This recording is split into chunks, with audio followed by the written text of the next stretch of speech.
नमस्ते दोस्तों, मैं हूं आपका दोस्त लोकेश शर्मा और मेरे travel and food channel nomad Lokesh 99 पर आपका एक बार फिर स्वागत है।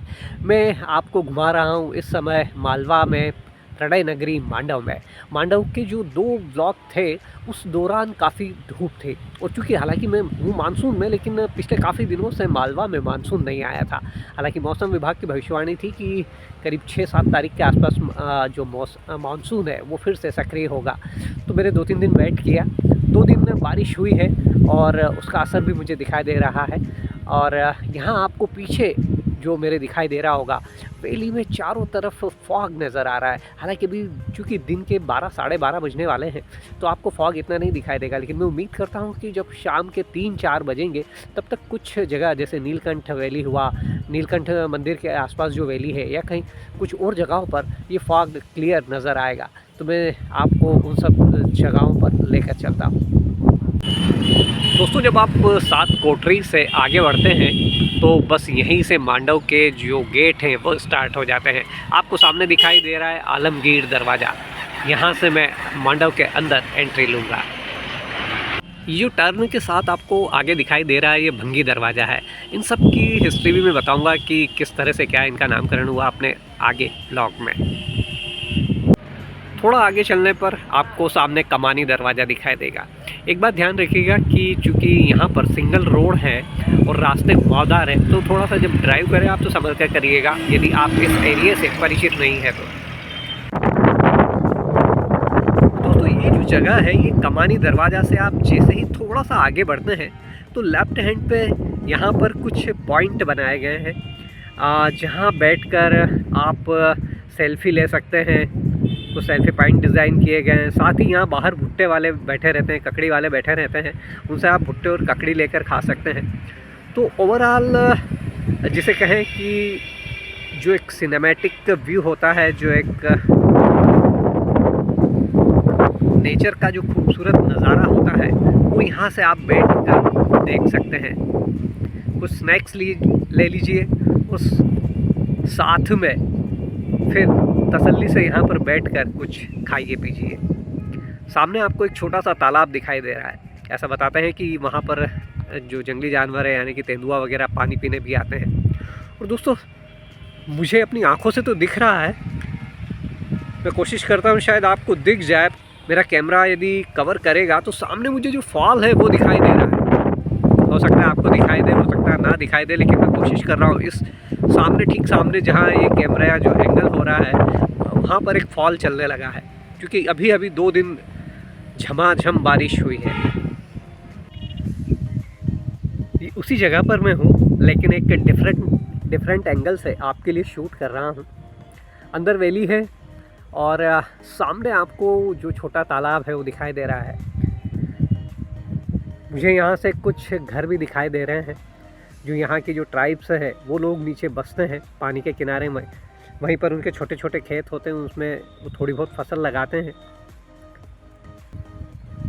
सुल्तानों ने इसका जो नामकरण था वो सिटी ऑफ जॉय किया था, यानी कि आनंद की नगरी। डेफिनेटली जब आप यहाँ आते हैं और जब यहाँ के सारे व्यू देखते हैं, तो आपको ऐसा ही लगता है।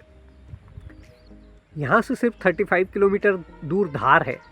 वहाँ इस तरह का आपको नज़ारा नहीं दिखेगा, लेकिन जैसे ही आप 35 किलोमीटर दूर आते हैं, तो ऐसा लगता है कि जैसे आप किसी दूसरी दुनिया में आ गए हो।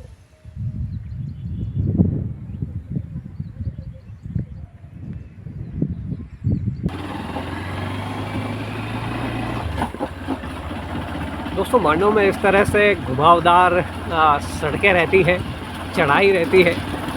एक ट्रैकिंग का अलग ही मज़ा रहता है। हालांकि थोड़ा सा सावधान रहिए, क्योंकि सिंगल रोड रहता है। अब ये एक ब्लाइंड टर्न तो नहीं कहूँगा, लेकिन एक ख़तरनाक टर्न था। इसके बाद वाला जो टर्न है वो ब्लाइंड टर्न आएगा।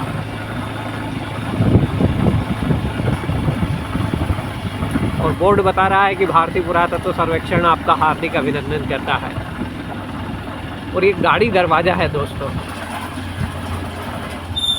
फ़िलहाल मैं घूम रहा हूँ यहाँ मांडव की गलियों में। ये जो मेरे पीछे जो रास्ता दिखाई दे रहा है, जो इधर जा रहा है, ये नीलकंठ महादेव मंदिर जाएगा। और ये जो इस साइड, जो राइट साइड पे जा रहा है, जो आप देख रहे हैं कि इस जो पीछे झोपड़ियाँ दिखाई दे रही है ये तारापुर घाट जाएगा। मैं पहले आपको नीलकंठ महादेव मंदिर लेकर चलूँगा और वहाँ अभी फ़िलहाल क्योंकि बारिश हो चुकी है तो बेहतरीन फॉग का नज़ारा है वो दिखाऊंगा और उसके बाद फिर मैं आपको तारापुर में फॉग का नज़ारा दिखाऊंगा। आइए चलते हैं। नीलकंठ महादेव मंदिर के जस्ट बाहर ढलान पर खड़ा हुआ हूँ मैं और वहाँ से मैं आपके लिए इसे कवर कर रहा हूँ। हालांकि फॉग ने सारी जो सामने पहाड़ियाँ हैं उन्हें छुपा दिया है, पूरी वादी में फॉग ही फॉग है। बेहद मज़ेदार नज़ारा है।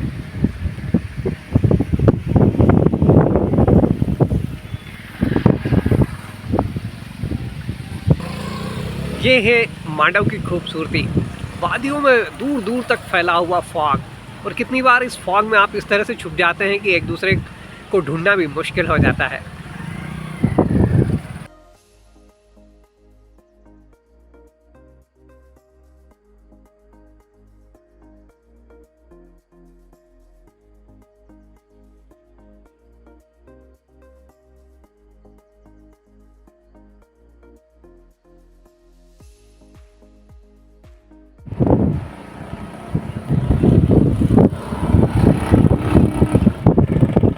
दोस्तों जब आप ऐसी जगहों पर आ जाते हैं तो अपने आप ही आपका मन इतना हो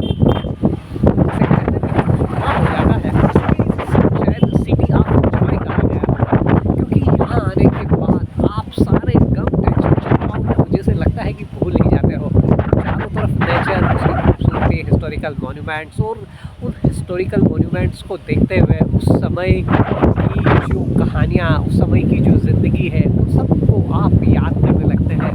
दिमाग में फिल्मों की तरह वो सारी कहानियाँ आपके चलने लगती हैं।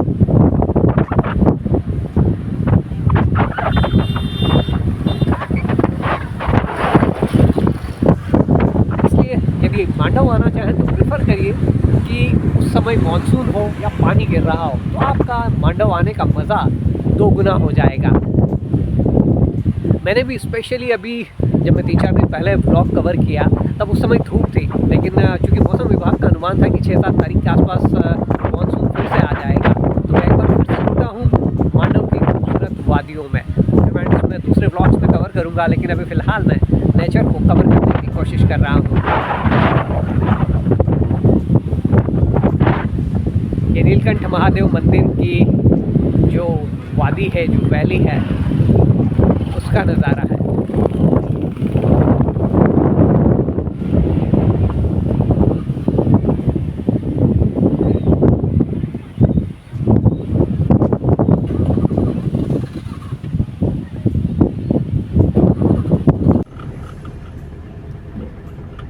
दोस्तों सामने पहाड़ी दिख रही है जो पूरी तरह से फॉग से घिरी हुई है। नीलकंठ महादेव मंदिर की वैली को कवर करने के बाद फ़िलहाल मैं बढ़ रहा हूँ सोनगढ़ के किले की ओर, जो कि यहाँ से लगभग 1 किलोमीटर है। और सोनगढ़ के किले के बाद मैं वापस लौटूंगा और फिर आपको तारापुर घाट की ओर ले चलूँगा। वहाँ भी आज नेचर का नज़ारा ज़बरदस्त रहने वाला है।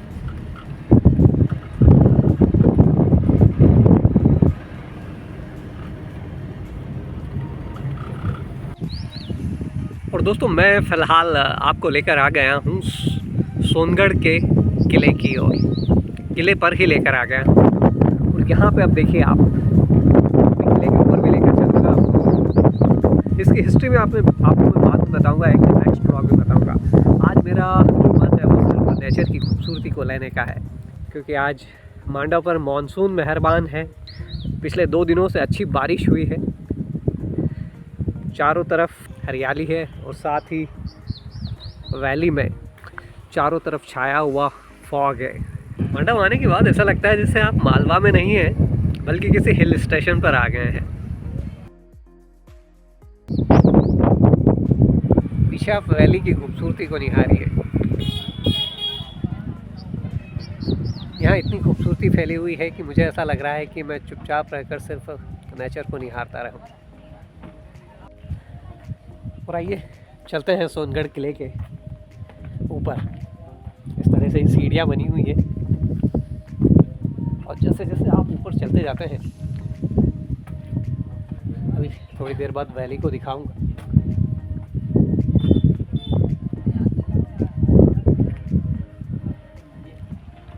ये किले के ऊपर एक वॉच टावर जैसा है, वहाँ आकर खड़ा हूँ मैं और पीछे वैली नज़र आ रही है।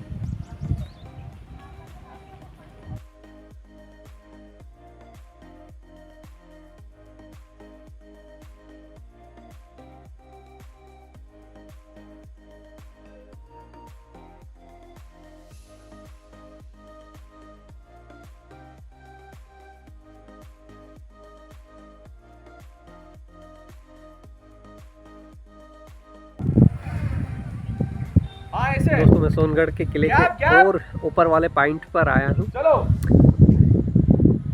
1 2 3 गो। जितने एंगल आप यहाँ चेंज करेंगे उतने एंगल से नेचर की जो खूबसूरती है वो अलग अलग एंगल से आपको नज़र आएगी। अभी जो सामने वाला पॉइंट है वहाँ भी मैं लेकर जाऊँगा।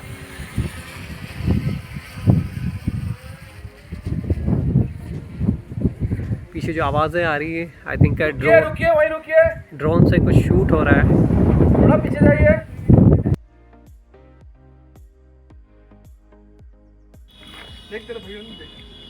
दोस्तों सोनगढ़ किले के जो सबसे ऊपर का जो बुर्ज है वहाँ पर आ चुका हूँ मैं और वहाँ से शूट कर रहा हूँ इस वैली को।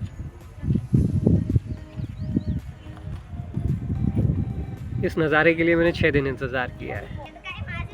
मानसून रूठा हुआ था लेकिन पिछले 2 दिनों से मानसून मालवा पर मेहरबान है और साथ ही मांडव पर भी मेहरबान है। मानसून में जो मांडव की खूबसूरती होती है उसका कोई तोड़ नहीं है दोस्तों। और यहाँ पर ढेर सारे हिस्टोरिकल मोन्यूमेंट्स हैं जहाँ आप बैठकर घंटों घंटों गुजार सकते हैं।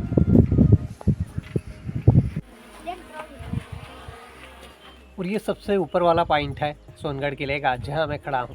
और जब आप इतनी ऊंचाइयों पर आ जाते हैं तो खुद को भी किसी राजा महाराजा से कम महसूस नहीं करते हैं। ऐसा ही लगने लगता है जैसे कि आप शायद उस युग में जीने लगे हो।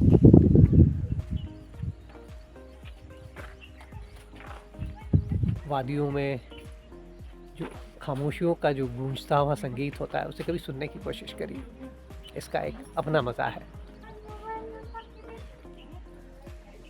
दोस्तों ब्लॉग के लायक तो मटेरियल तैयार हो चुका है लेकिन उसके बावजूद यहाँ की खूबसूरती को देखकर मेरा मन रुक ही नहीं रहा है कि मैं अपने आप को शूट करने से रोक लूँ। अलग अलग एंगल ढूंढ रहा हूँ और वहाँ से आपके लिए मैं शूट कर रहा हूँ। और इसके बाद मैं आपको लेकर जाऊँगा तारापुर घाट पर। वो भी एक बेहद खूबसूरत साइट सीइंग प्लेस है। वहाँ जब आप वादी में देखेंगे तो इसी तरह का कुछ नज़ारा नज़र आएगा। और जैसे जैसे शाम होगी ये फॉग बढ़ता चला जाएगा। बारिश रुक चुकी है इसलिए फॉग डेफिनेटली बढ़ेगा। सामने देखिए आप, सामने की सारी पहाड़ियों को ये फॉग अपने आगोश में लेता जा रहा है। नीचे आपको हरियाली दिखाई दे रही है लेकिन ऊपर सफ़ेद फॉग क्लियर नज़र आ रहा है। कुछ प्लेसेस ऐसे होते हैं जहां ये आपको कवर कर लेता है और आप 5 मीटर या 10 मीटर दूर से एक दूसरे को देख नहीं पाते हैं। दोस्तों ये जो रास्ता था ये सोनगढ़ किले का था जहां से मैं अभी वापस लौटा हूं और अब मैं बढ़ूंगा इस रास्ते पर जो कि तारापुर घाट की ओर लेकर जाएगा। वहां पर भी साइट सीइंग के ज़बरदस्त नज़ारे हैं। थोड़ी ही देर में मैं वहां पहुंचकर आपको वहां के नज़ारों के दर्शन कराता हूं। तारापुर का रास्ता सिंगल पट्टी होता है लेकिन आपकी जो 4 व्हीलर है वो आसानी से वहाँ तक चली जाती है। थोड़ा सा पहले आपको रुकना होगा। अभी जहाँ तक जाती है मैं वहाँ तक अपनी गाड़ी को लेकर जा रहा हूँ। जब लगेगा कि अब आगे बढ़ना मुश्किल है तब शायद थोड़ा सा पैदल सफ़र तय करना होगा। आसपास यहाँ जो रहते हैं वो उन लोगों के छोटे छोटे घर बने हुए हैं, उनके बीच से आप गुजरते हैं। रास्ता कच्चा पक्का है, कहीं आपको सड़क मिलेगी कहीं नहीं मिलेगी। दोस्तों यहाँ तक तो मैं अपनी गाड़ी को ले आया था लेकिन अब ये सामने यहाँ पर मुझे एक छोटा सा तालाब भी दिखाई दे रहा है। लेकिन यहाँ चूँकि काफ़ी कीचड़ और बीच में रास्ता ख़राब था इसलिए मैंने गाड़ी को साइड में पार्क कर दिया है और पैदल चलने का डिसाइड किया है। क्योंकि इस तरह से यहाँ छोटा सा ये नाले जैसा जा रहा है और रोड बेहद ख़राब है। गाड़ी को डैमेज हो उससे बेहतर है कि पैदल चल लिया जाए। हालांकि इस जगह के बारे में भी थोड़ा सा जो यहाँ के स्थानीय बाशिंदे हैं वो बताते हैं कि शाम के बाद यहाँ जानवरों का डर रहता है, लेकिन फिर भी आसपास लोग रह रहे हैं, मकान बना रहे हैं। प्रधानमंत्री आवास योजना के मकान दिख रहे हैं ये। तो लौटने में आपको एक चीज़ और बताऊं, यहाँ हो सकता है आगे ही बता दूं अभी मैं। यहाँ जो सीताफल होता है वो भी प्रचुर मात्रा में होता है और उसकी जो क्वालिटी होती है वो भी बेहद अच्छी होती है। तो सीताफल के पेड़ यहाँ लाइन से आपको इस पूरे रास्ते पर दिखाई देंगे। फसल आने लगी, हालांकि अभी वो कच्चे हैं। आपको एक पेड़ के पास ले जाकर दिखाता हूँ। इधर ये तालाब क्लियर दिखाई देने लगा है।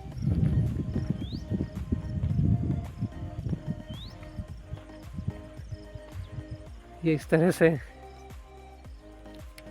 सीताफल होते हैं जो आपको दिखाई दे रहे होंगे। मैं एकदम पास में लेकर दिखाता हूँ आपको एक आध फल जो शायद हाथ ये होता है। कहते हैं कि नालछा और मांडव के सीताफल की बात ही निराली है।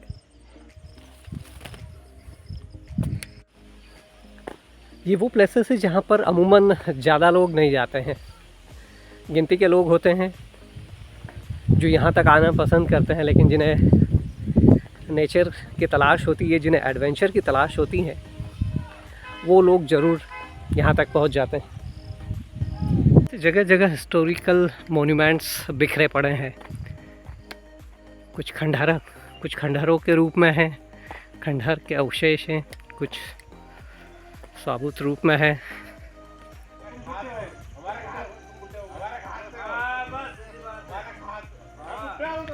दोस्तों मैं तारापुर गेट पर आ चुका हूँ। मूर्ति को देखिए, ये तारापुर गेट है। नीलकंठ, एक रास्ता नीलकंठ महादेव मंदिर की ओर जाता है और जो दूसरा रास्ता होता है जहाँ पर बीच में हेडपंप लगा है, उससे आप इसमें आगे बढ़िए। बीच गांव में से होते हुए आप यहाँ तक पहुँच जाएंगे और फिर यहाँ दूर दूर तक फैली हुई इस वादी का आनंद लीजिए।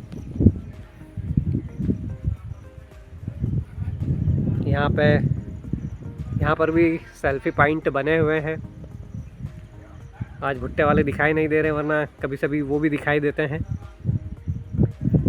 और ये तारापुर का गेट है। इनकी हिस्ट्री से मैं आपको नेक्स्ट व्लॉग में परिचित कराऊंगा, लेकिन फ़िलहाल आज जो मैं कर रहा हूँ, क्योंकि मौसम मेहरबान है इसलिए नेचर को जितना ज़्यादा कवर कर सकूँ, आज मेरी कोशिश है कि मैं नेचर को जितना ज़्यादा कवर करूँ।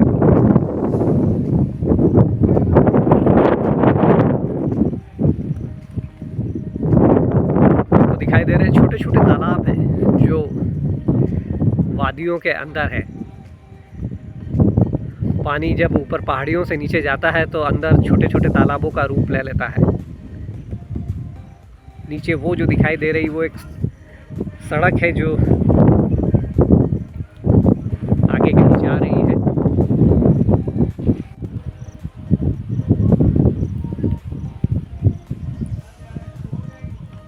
दोस्तों मेरे पीछे जो आप देख रहे हैं ये है तारापुर गेट की जो वैली है वो नज़र आ रही है।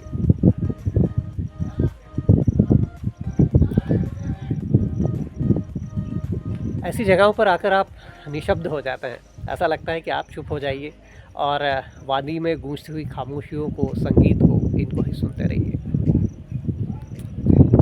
मस्त ठंडी हवा बह रही है, साथ में आप कुछ खाने पीने का लाइए और यहाँ नेचर का मज़ा लीजिए। तारापुर गेट के यहाँ पर भी शायद अरबी या फ़ारसी में शायद कुछ कह हुआ है। जब मैं इसका डिटेल वीडियो बनाऊंगा तो आपको बताऊंगा।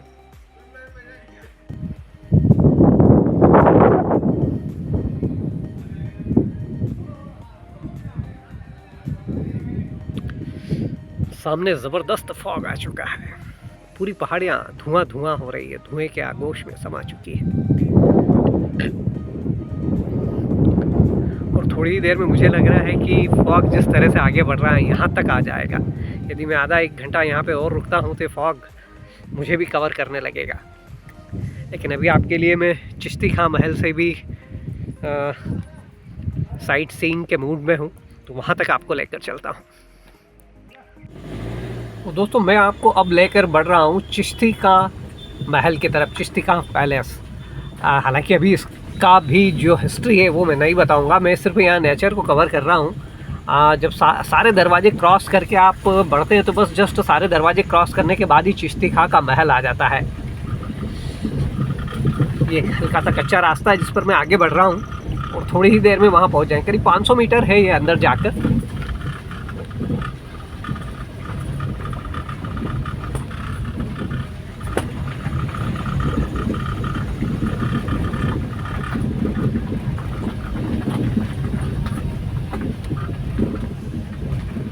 मांडव में घूमना अपने आप में किसी एडवेंचर से कम नहीं होता है।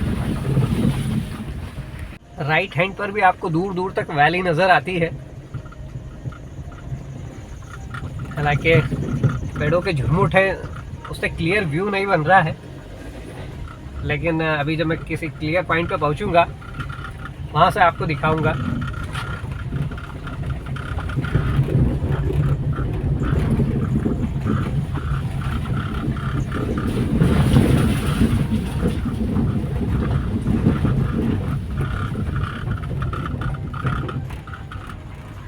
इस तरह से यहाँ भी बाहर पूरी वैली दिखाई देती है। दोस्तों ये चिश्ती खां का महल है। 16वीं शताब्दी में ऋतु के आश्रय के रूप में किया गया था इस महल का निर्माण, ऐसा यहाँ पर ये जो शिलालेख है वो बता रहा है। इसके दक्षिणी भाग में एक आयताकार कक्ष है जिसके दोनों ओर एक प्रकोष्ठ है। यहाँ फारसी अभिलेख में प्रतिवेश की निर्जनता का उल्लेख किया गया है। इसके बारे में और भी काफ़ी इंटरेस्टिंग हिस्ट्री है, वो मैं बताऊंगा आपको नेक्स्ट व्लॉग में। अभी फ़िलहाल मैं नेचर को कवर करने वाला हूँ। फ़िलहाल ये टूटी फूटी अवस्था में है।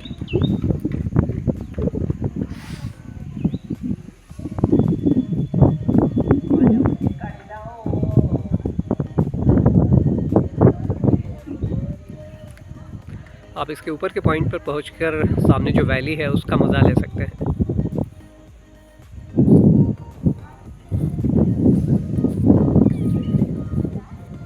यहाँ के बारे में जिसे नॉलेज होता है वही लोग यहाँ तक आते हैं।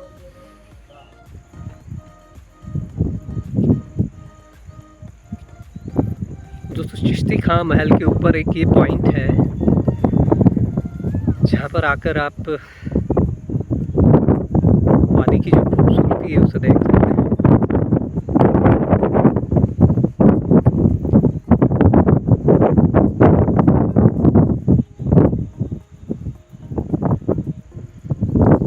मेरा कैमरा कवर करे या ना करे, पर सामने जो पूरी वादी है वो पूरी फॉग में है। एक झरना भी वहाँ बहता हुआ दिख रहा है। काकड़ा खोखा है वो। दोस्तों यहाँ जो एक बैठे हुए स्थानीय निवासी है वो बता रहे हैं कि वो काकड़ा खो का झरना है जो वहाँ चल रहा है। मेरे पिछले व्लॉग में मैंने आपको बताया था काकड़ा खो के बारे में।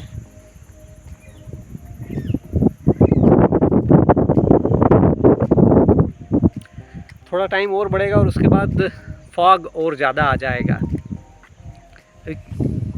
खूबसूरती का नज़ारा मैं आपको दिखाता हूँ और साथ ही उस रेस्ट हाउस की लोकेशन भी दिखाता हूँ जो यहाँ पर सिचुएटेड है। और फॉग जो है वो बेहद नज़दीक आता जा रहा है, क्योंकि धीरे धीरे शाम होती जा रही है। शाम के 5:45 बज रहे हैं और आपको चारों ओर देखिए, मेरे कैमरे में आपको दिखाई दे जैसे जैसे मैं ऊपर कर रहा हूँ पूरी वैली को ये जो फॉग है ये कवर करता जा रहा है। Beautiful view.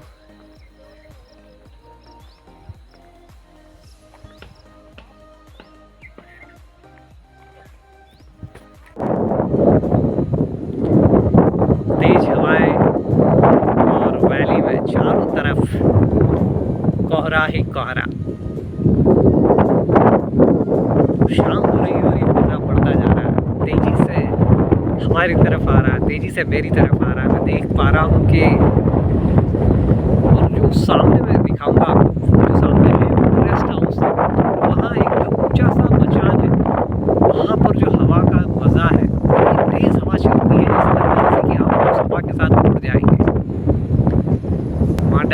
जो खुरासानी इमली होती है उसके लिए फेमस है।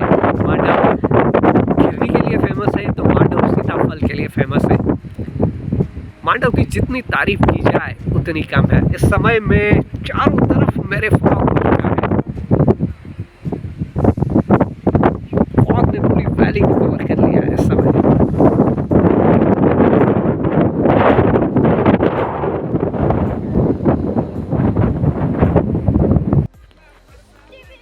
आज मैं आपको हिस्टोरिकल मॉन्यूमेंट्स इसलिए भी नहीं दिखा रहा हूँ क्योंकि सैटरडे संडे को मांडव में सबसे ज़्यादा भीड़ होती है। करीब 10 से 15 हज़ार पर्यटक इस दिन आ जाते हैं। ऐसे में जो मॉन्यूमेंट्स होते हैं उन्हें अच्छे तरह से शूट करना थोड़ा सा मुश्किल होता है। इसलिए आज मैं जो भी कवर कर रहा हूँ टोटली नेचर को कवर कर रहा हूँ। सारे जहाँ जहाँ से आपको मैं नेचर की खूबसूरती दिखा सकता हूँ उसे कवर कर रहा हूँ।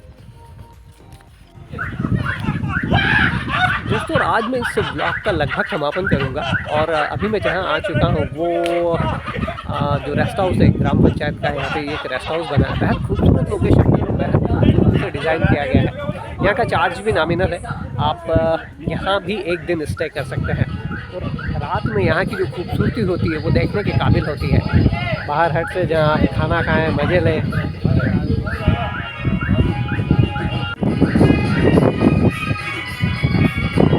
ये इस जगह से जो फॉग है, वैली में जो फॉग फैला हुआ है उसका नज़ारा है। धीरे धीरे शाम हो रही है और फॉग बढ़ता जा रहा है।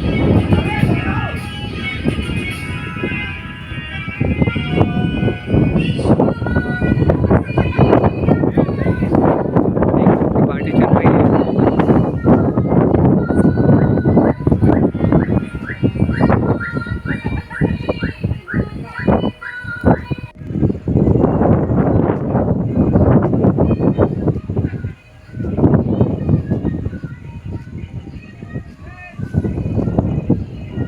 ये वो रेस्ट हाउस है जहाँ के एक सेल्फी पॉइंट से मैं आपके लिए इस चीज़ को कवर कर रहा हूँ।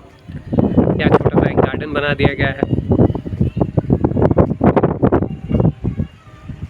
सामने जो रेड कवेलू वाला दिख रहा है वो कॉटेज है, वहाँ पे नेचर के बीच ठहरने का अपना मज़ा है। देखिए इस व्यू, आई थिंक फिल्मिंग में दिखाना, इसकी खूबसूरती को दिखाना उतना पॉसिबल नहीं है। कम से कम लाइफ में एक बार मांडव ज़रूर आइए।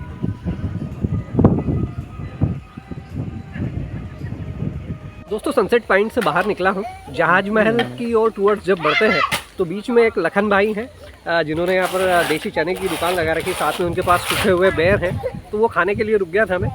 मुझे गोपाल भैया मिल गए, दिनेश जी गोड़ मिल गए हैं। उनसे थोड़ी बहुत चर्चा हुई मेरी। और उधर एक और भाई है। कहाँ से आए हैं आप? हम धार जिले से। अच्छा, धार से ही है। और ये इधर आपको दिखा देता हूँ मैं, ये लखन भाई थे जिन्होंने अभी ये देसी चना खिलवाया है। आपका देसी चना किधर है? ये रहा ना, ये रहा, ये देसी चना है।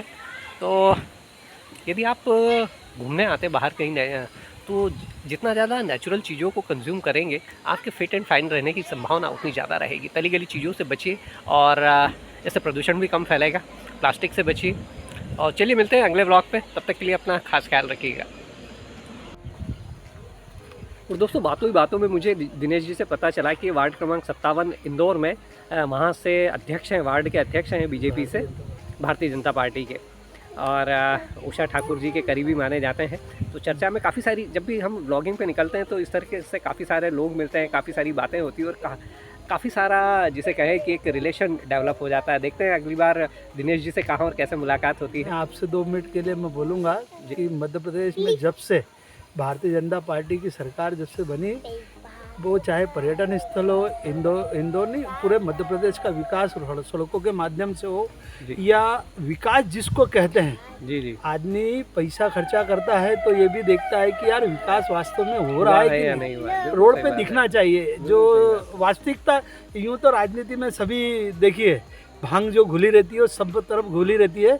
किसने क्या किया दिल पे लगता है कि आज यहाँ पे मांडव में हम मिले लोकेश शर्मा जी से, तो बैठे बैठे बात करते करते पता पड़ा कि नहीं यार, आज जो विकास है, आज ये 20 साल 25 साल पहले भी मध्य प्रदेश तो ऐसे ही था ना। आज जो अपन बैठे हैं, आज जो जिस तरह से मध्य प्रदेश की चहुमुखी विकास हुआ है, शिवराज सिंह चौहान हो या मध्य प्रदेश में उमा भारती हो या बाबूलाल गौर हो, और उसके पहले भी मध्य प्रदेश के अंदर दिग्विजय सिंह का शासन भी देखा 15 साल, और उसके बाद हम आज रोड पे घूमते तो हमें लगता है, अच्छा लगता है कि नहीं यार, जिस पार्टी को हम बिलोंग करते हैं, जिस पार्टी को हमने अपना आइडियल माना है, ये हम जैसे हमें बड़ा गर्व होता है कि मोदी जी, हम जो पार्टी से जुड़े हैं, जिस पार्टी के मोदी मुखिया हैं, तो आज हम उनको देख के भी अपने आप को गर्व महसूस करते हैं। हिंदुत्व को लेके हमने भी उनका हाथ थामा है, एक और हाथ मजबूत करा। मैं एक इंसान हूँ, लोकेश भाई दो है, तो बोलते हैं ना बूंद बूंद से घड़ा बढ़ा था, उसी पे आज हम एक ऐतिहासिक धरोहर मांडव के अंदर मिले लोकेश भाई से। तो बहुत बहुत बहुत धन्यवाद दोस्तों। शाम के 6 बजने वाले हैं और आज मांडव में मैंने चूँकि सुबह से तय कर लिया था कि मैं हिस्टोरिकल मोन्यूमेंट्स आपको नहीं दिखाऊंगा, क्योंकि आज सैटरडे था और रश काफ़ी ज़्यादा था, तो लोग ज़्यादा दिखते हैं, मोन्यूमेंट्स उतने अच्छे से दिखाई नहीं देते। सो दैट्स वाई मैंने ये तय किया कि शनिवार और रविवार 2 दिन मैं नेचर को कवर करूँगा। और फ़िलहाल आज शाम के 6 बज रहे हैं, इस ब्लॉग को मैं यहीं पर एंड करता हूँ। आने वाले 2 से 3 दिन में यहाँ पर और रहूँगा। इसमें मैं आपको यहाँ के सारे हिस्टोरिकल मोन्यूमेंट्स, इसके अलावा यहाँ का फूड कल्चर और साथ ही यहाँ जो हैंडलूम्स में या हैंडीक्राफ्ट्स में जो चीज़ें मिलती हैं उनके बारे में, उन शॉप्स का भी एक विज़िट कराऊंगा। और तब तक के लिए आप बने रहिए मेरे साथ, और क्या कहूँ। और यदि आपको मेरा ये सफ़र पसंद आ रहा हो तो प्लीज़ इसे लाइक और शेयर करना मत भूलें। और यदि अभी तक आप मेरे चैनल नोमैड लोकेश 99 पर नए हैं और आपने अभी तक इसे सब्सक्राइब नहीं किया है तो इसे प्लीज़ सब्सक्राइब कर लीजिए, क्योंकि आने वाले कुछ साल बेहद मज़ेदार रहने वाले हैं। क्योंकि मैं जहाँ जहाँ जाऊँगा उन सब जगहों की फिल्मिंग करूँगा, उनकी वीडियोग्राफी करूँगा, उनके लिए आपके लिए ब्लॉग बनाऊँगा और आप और हम मिलकर काफ़ी इंजॉय करेंगे। So stay tuned with me on nomad Lokesh 99। Goodbye, good night, शबा खैर।